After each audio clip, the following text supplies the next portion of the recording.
Ya ayyuhalladzina amanu ijtanibu katsiran minadh-dhann inna ba'dadh-dhanni itsmun wa la tajassasu wa la yaghtab ba'dukum ba'dha.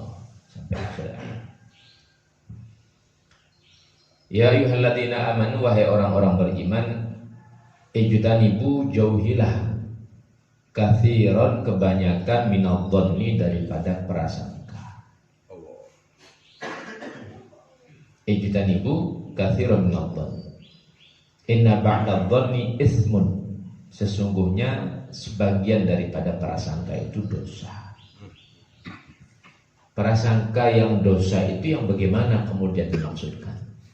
Nah, berprasangka dibarengi dengan membicarakan itu dosa. Tapi kalau sebatas berprasangka tidak dibarengi dengan membicarakan, nah itulah yang dikatakan tidak berdosa.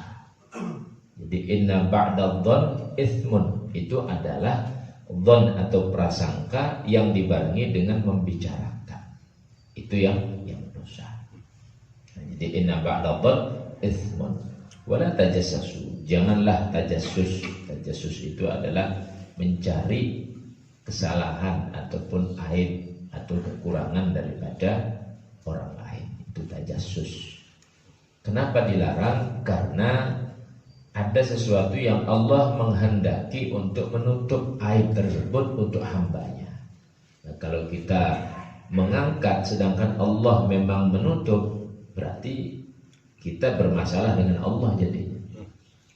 Pada kisah ya sebelumnya dalam satu tafsir saya baca bahwa satu riwayat maksudnya Allah memanggil hamba-hambanya lalu dikumpulkan di hadapan Allah Subhanahu wa taala. Tunjukkanlah dosa-dosanya. Ya fulan, ini dosa kamu sekian. Banyak dosa.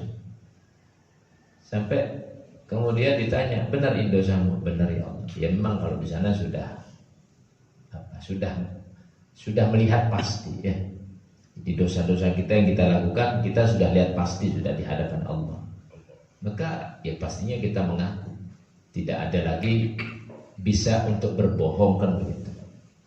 Sampai hamba ini berpikir, saya ini banyak dosa ini, sudah pasti masuk neraka sudah.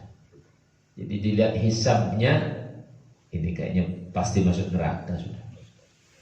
Lalu karena rahmat Allah Subhanahu wa taala, ya wahai hambaku, ini semua dosa-dosamu aku tutupi di dunia, di akhirat pun aku tutupi. Aku tidak akan buka di halayak ramai. Dan itu artinya aku ampuni dosa-dosa kamu. Kamu masuk surga sana. Jadi ada hamba-hamba yang seperti itu nanti. Nah kalau Allah sengaja menutup aib seseorang lalu kita membuka, nah itu kan berarti kita masalah sama Allah jadi. Kan begitu Nah maka Allah katakan wala tajassasu. Jangan tajassus. Tajassus itu cari-cari salahnya orang. Sengaja mencari-cari salahnya orang. Wala yaghtab ba'dukum ba'dha. Janganlah kalian saling menggibah satu dengan yang lain. Ayuhibbu ahadukum, senangkah kalian an ya'kula lahma akhihi mayyitan, memakan daging daripada saudaranya dalam keadaan bangkai. Memakan bangkai saudaranya, makan mayit saudaranya. Fakarihtumu, maka tentunya kalian akan benci, tidak suka melakukan hal tersebut. Wattaqullah, maka takutlah pada Allah.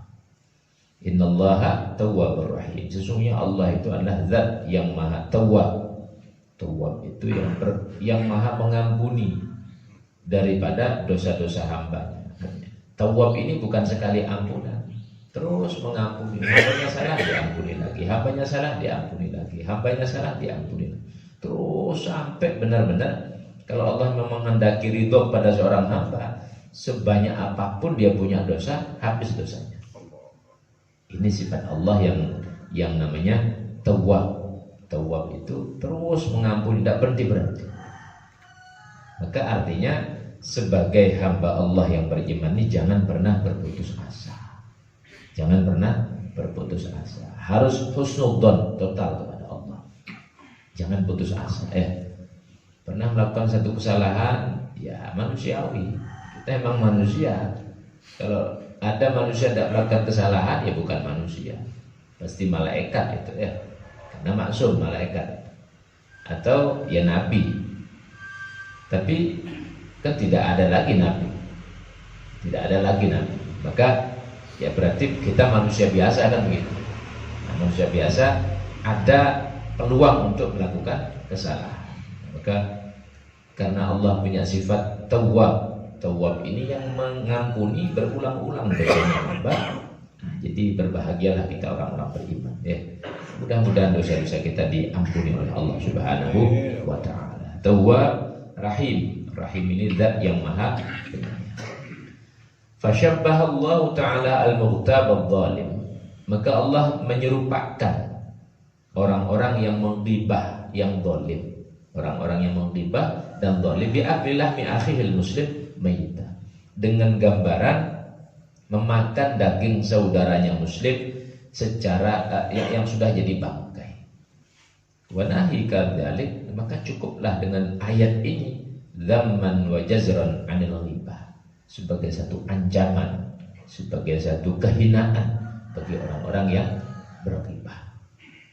Ini ayat kalau saya baca dalam tafsir Al-Baghawi, di sana dijelaskan sabab turunnya ini ayat terkait dengan kebiasaan Nabi itu apabila mengirim satu pasukan atau melakukan satu perjalanan musafir, biasanya Nabi itu akan menyiapkan satu orang untuk melayani dua orang. Selalu seperti itu.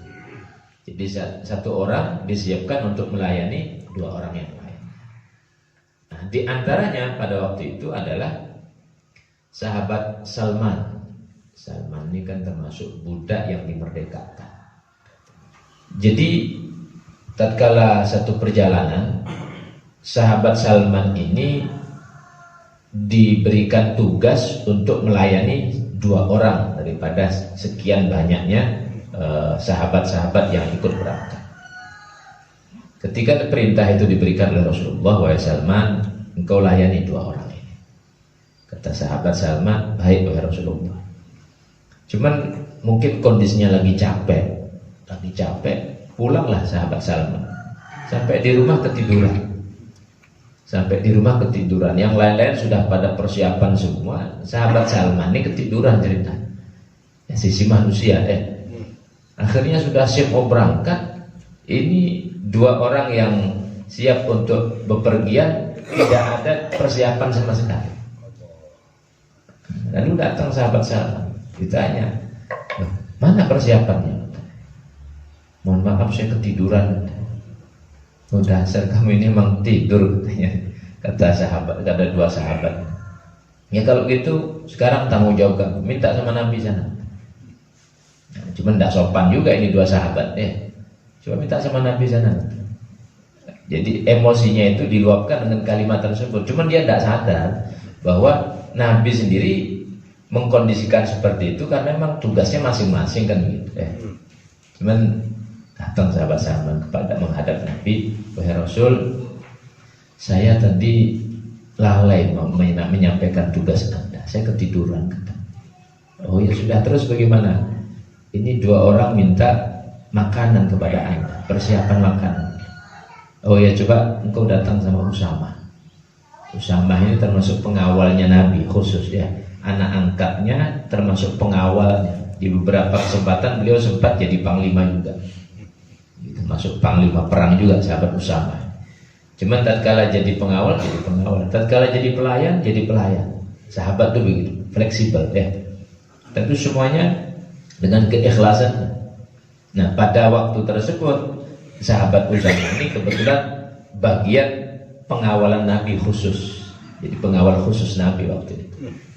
Lalu diceklah makanan, ada tersisa. Ditanya sama sahabat Salman, ya Usama, adakah makanan? Saya lalai menyiapkan makanan untuk dua pasukan. Dicek sama sahabat Usama, tidak ada. Sahabat Salman mau datang lagi sama Nabi malu, karena sudah diperintahkan datang ke sahabat Usama. Lalu baliklah kepada dua orang yang dilayani. Nah, sampai di hadapan dua orang ini mengatakan, bagaimana? Ada makanan? Ya fulan, mohon maaf, tidak ada. ada. Saya sudah datang ke Nabi, disuruh ke sahabat Usama. Sahabat Usama bilang tidak ada. Oh sebenarnya ada katanya. Cuman saking saja Usama itu bakhil katanya. Langsung ngomong begitu. Nah, setelah itu kemudian disuruh lagi. Ya coba kamu cari tempat lain. Akhirnya datanglah kemudian kepada sahabat lain untuk minta jatah untuk bagian makanan. Dicek, rupanya tidak ada juga. Akhirnya pulang lagi, balik lagi kepada dua orang tadi, lalu mengatakan, ya sudah karena tugas kamu lalai, ya sudah. Mau bagaimana lagi kata. Nah, lalu datanglah dua orang ini coba tajassus, mencari-cari informasi. Jadi dia cari-cari informasi. Nah rupanya dia datangnya ke Rasulullah. Nah Nabi ini kan mengetahui segala sesuatu. Datanglah ke Rasulullah. Wahai Nabi, saya ini tidak dilayani oleh sahabat Salman. Dan saya ini belum makan oleh Rasulullah. Persiapan juga tidak ada. Kata Nabi, ya fulan, aku lihat mulut kamu itu sudah penuh dengan daging. Aku lihat mulut kamu itu sudah penuh dengan daging. Dan saya belum makan oleh Rasulullah. Itu dagingnya Salman sama dagingnya Usama kamu makan. Dagingnya Salman sama dagingnya Usama kamu makan. Akhirnya malulah dia ini sahabat. Mohon maaf ya Rasulullah, mohon maaf. Ya jangan seperti itu, jangan berprasangka. Kalau Usama mengatakan tidak ada, ya tidak ada. Usama itu bukankah dia adalah muridku, ya juga sahabatku, ya sahabat kamu juga. Lah kenapa kamu suudzon seperti itu? Kalaulah suudzon itu tidak dibarengi dengan ucapan-ucapan, masih tidak apa-apa. Cuman kamu suudzon sekaligus membicarakan ini sahabat-sahabat terbaik. Sahabat Salman itu yang diakui keluarga oleh Rasulullah SAW, sahabat terbaik. Sahabat Usama itu cucunya Nabi, cucu angkatnya Nabi dari sahabat Zaid bin Harithah, dari sahabat Zaid bin Harithah. Jadi orang-orang dekatnya Nabi kok diprasangkai yang tidak-tidak lagi. Maka Nabi tegaskan, jangan seperti itu. Nah turunlah ayat ini. Ya ayyuhalladzina amanu ijtanibu katsiran minadh-dhann. Wahai orang-orang beriman, jauhi banyakan prasangka. Inna ba'dadh-dhanni itsmun. Sesungguhnya sebagian prasangka itu dosa.